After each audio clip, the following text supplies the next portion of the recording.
प्रिय दर्शकों नमस्कार। आपका स्वागत है हमारे YouTube चैनल वैदिक ज्योतिष में। प्रिय दर्शकों, मैंने एक ये चार्ट बनाया है।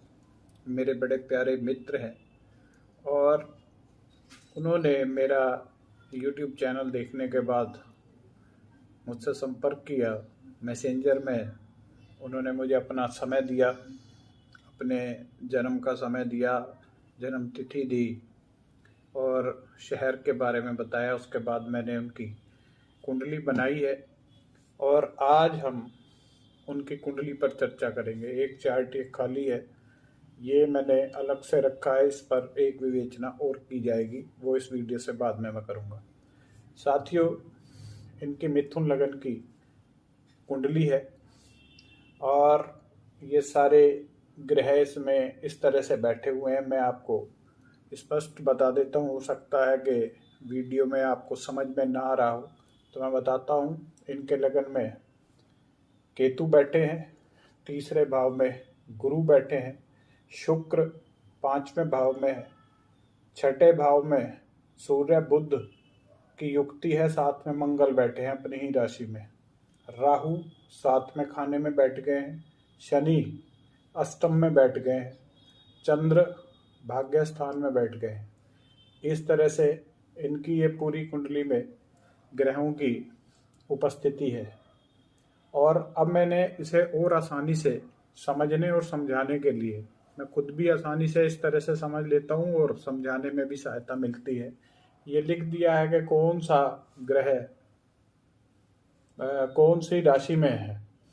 सब इसमें मैंने यहाँ पर डिटेल से लिख दिया है। सूर्य मित्र राशि में बैठे हुए हैं, चंद्र सम राशि, सम और स्व राशि दोनों में अंतर है। सम मतलब तटस्थ, तटस्थ होकर बैठे हैं।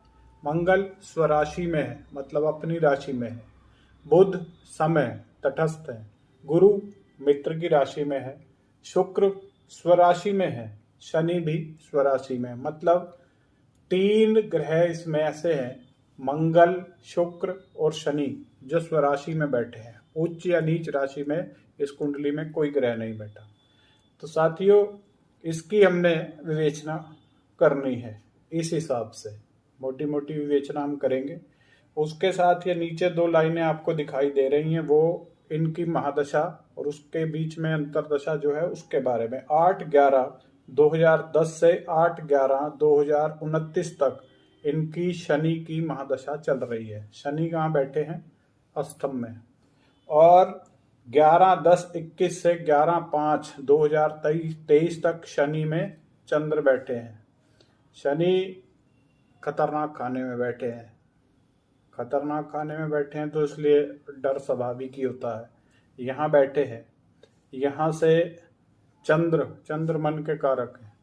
तो जो वर्तमान में इनकी थोड़ी सी 11/10/21 से 11/5/23 वाली जो स्थिति है, वो मानसिक थोड़ा पीड़ा इनमें दिखाई दे सकती है। मानसिक रूप से परेशान ज़्यादा हो सकते हैं। उसके अलावा ये पूरी की पूरी महादशा, क्योंकि शनि की महादशा है और शनि अष्टमेश भी हुए हैं। अष्टमेश और नवमेश दोनों शनि हैं यहाँ पर। अष्टमेश खुद अष्टम में बैठे हैं, तो थोड़ी सावधानी वाला ये पूरा एक समय काल है। इसमें इन्हें सावधानी रखनी चाहिए, क्योंकि अष्टम को मृत्यु का खाना भी कहा जाता है। मृत्यु तुल्य परेशानियां यहाँ से हम देख सकते हैं। तो अष्टमेश खुद अष्टम में बैठे हैं तो थोड़ी सी दिक्कत है। और उससे अलावा एक और जो चीज़ है, राहु बैठे हैं सप्तम में। शादी विवाह वैवाहिक जीवन उसे लेकर परेशानियां थोड़ी सी क्रिएट होंगी। तो उन चीज़ों का जब जब भी ये अंतरदशाएं चलती हैं उसमें थोड़ा इन्हें ध्यान रखना चाहिए। वैसे गुरु बहुत बढ़िया होकर बैठ गए हैं। अगर हम समग्र जीवन की बात करें, ये छोटा सा समय काल है, इस चीज़ की सावधानी तो इन्हें रखनी पड़ेगी। और अगर उससे अलावा हम बात करें तो गुरु बहुत बढ़िया स्थिति में बैठे हैं। तीसरे भाव में, पराक्रम के भाव में बैठे हैं। तो थोड़ा सा मतलब जिस खाने में बैठते हैं उसकी हानि करते हैं, ये तो सबको पता है। तो गुरु अगर पराक्रम भाव में बैठे तो थोड़े से पराक्रम में यहाँ बैठकर वो मतलब बैलेंस बना देंगे। बैलेंस मैं इसलिए कह रहा हूँ कि सूर्य और मंगल दोनों छठे भाव में बैठे हैं, मतलब गुस्सा अत्यधिक हो जाता है, उसका बैलेंस गुरु कर रहे हैं यहाँ बैठकर। सूर्य भी क्रूर, मंगल भी क्रूर माने जाते हैं। ठीक है, मंगल की हम उपासना करते हैं, लेकिन इनकी अगर ज्योतिष के हिसाब से हम इनको परिभाषित करें तो दोनों क्रूर ग्रह बैठे हैं। अब ये वाला जो एक इतना कंजप्शन हम निकाल लेते हैं, सूर्य बुध, क्या आ गया ये? बुध आदित्य योग। ये अपने आप में एक बहुत शुभ जिसे कह सकते हैं वो योग होता है, कहीं भी हो तो छठे में बैठा है। और सबसे बड़ी बात यहाँ पर यह है कि कोई भी ग्रह इनका नीच में नहीं है, और सूर्य मित्र में है। तो मंगल हम देखें वो स्वराशि में बैठे हुए हैं, बुध को देखें तो वो तटस्थ है। मतलब यहाँ कोई ऐसा ग्रह नहीं है जिसकी वजह से कोई गड़बड़ हो। ये इन्हें ओवरऑल ऐसा बनाएगी कि कोई शत्रु इन पर हावी नहीं हो पाएगा, शत्रु का आसानी से दमन कर लेंगे और अच्छे इनको रिजल्ट यहाँ से मिलेंगे छठे भाव से। उसके बाद जो इनका एक बहुत बढ़िया ग्रह बैठा है वो पंचम में बैठा है शुक्र। शुक्र पंचम में बैठे हैं, संपत्ति, कारोबार, भोग विलास, उन सब चीज़ों के मालिक हैं। और शुक्र बैठे भी स्वराशि में है। पंचम में कोई ग्रह शुभ बैठा हो, ये सबसे शुभ स्थान होते हैं। मैं बार बार बताता हूँ, पंचम और नवम को ज्योतिष की गणना के हिसाब से सबसे शुभ स्थान माना जाता है। उसके बाद ये 4 केंद्र के स्थान होते हैं। तो पंचम में शुक्र बैठ गए हैं।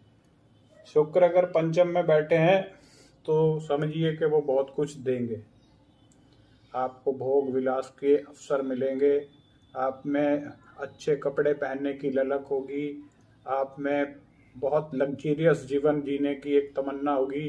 वो सारी चीज़ें ही आपको उपलब्ध भी कराएंगे। अब यहाँ पर देखते हैं चंद्र कहाँ बैठे हैं। चंद्र बैठ गए हैं नवम में, मतलब एक शुभ स्थान में शुभ ग्रह है शुक्र के रूप में, दूसरे अति शुभ स्थान में चंद्र भी शुभ होकर बैठे हैं।